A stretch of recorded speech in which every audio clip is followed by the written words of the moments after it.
I told myself that I was not going to do this again. But lo and behold, here we are.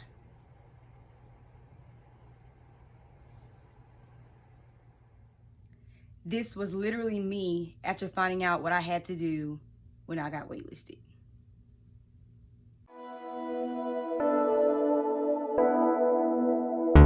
Digits on the beat.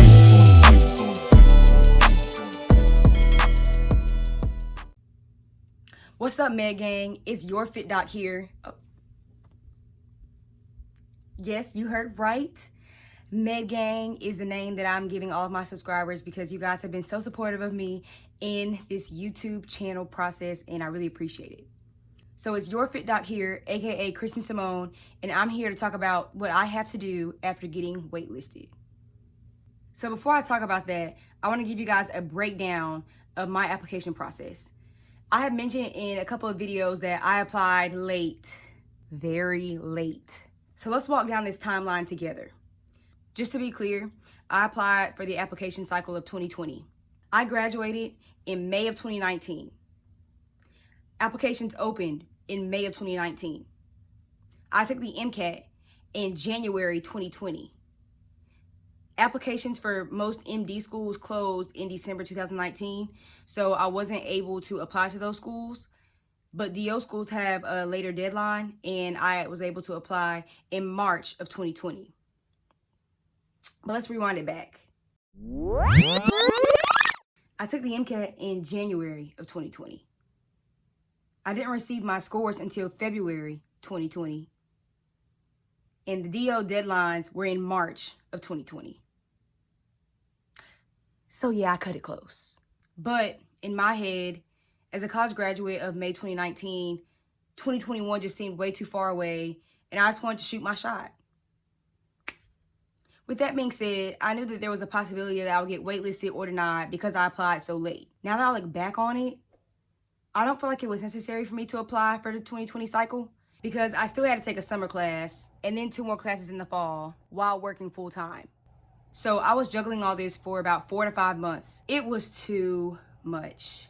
When March of 2020 hit, I didn't feel prepared to go into medical school for 2020. I still applied because I worked for it, but looking back, I really could have waited for 2021. However, I would have regretted not applying because I would have been waiting 2 years to enter medical school if I hadn't done so.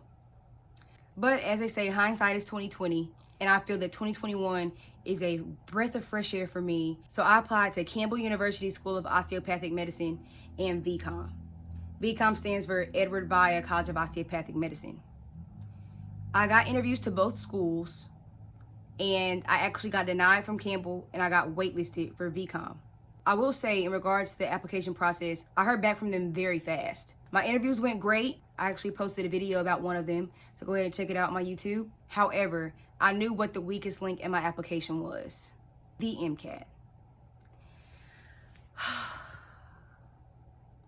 Even though I got waitlisted for VCOM and I have the opportunity to potentially get accepted early for the year of 2021, I didn't want to put all my eggs in one basket, especially when I knew that I did not master the strategy of the MCAT.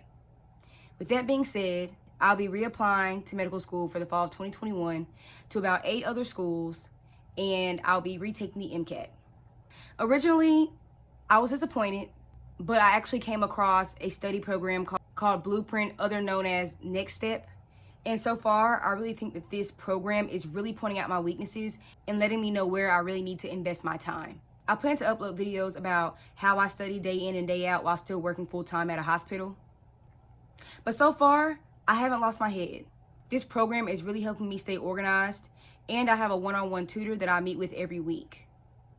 Like I said, I know that all in all, the MCAT is my weakest link when it comes to my application. And I'd be selling myself short if I didn't go about other ways to master it. I do believe that if I applied earlier, my chances of getting in would have increased due to the increased availability of seats. But that's neither here nor there. It's already happened. And the best advice that I can give to you is to apply early.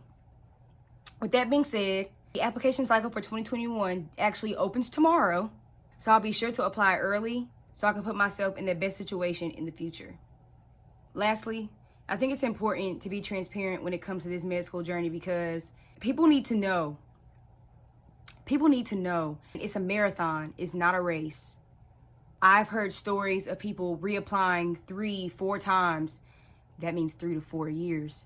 And so the lesson that I want you to get out of this today is to pursue your dreams, regardless of how long that they take.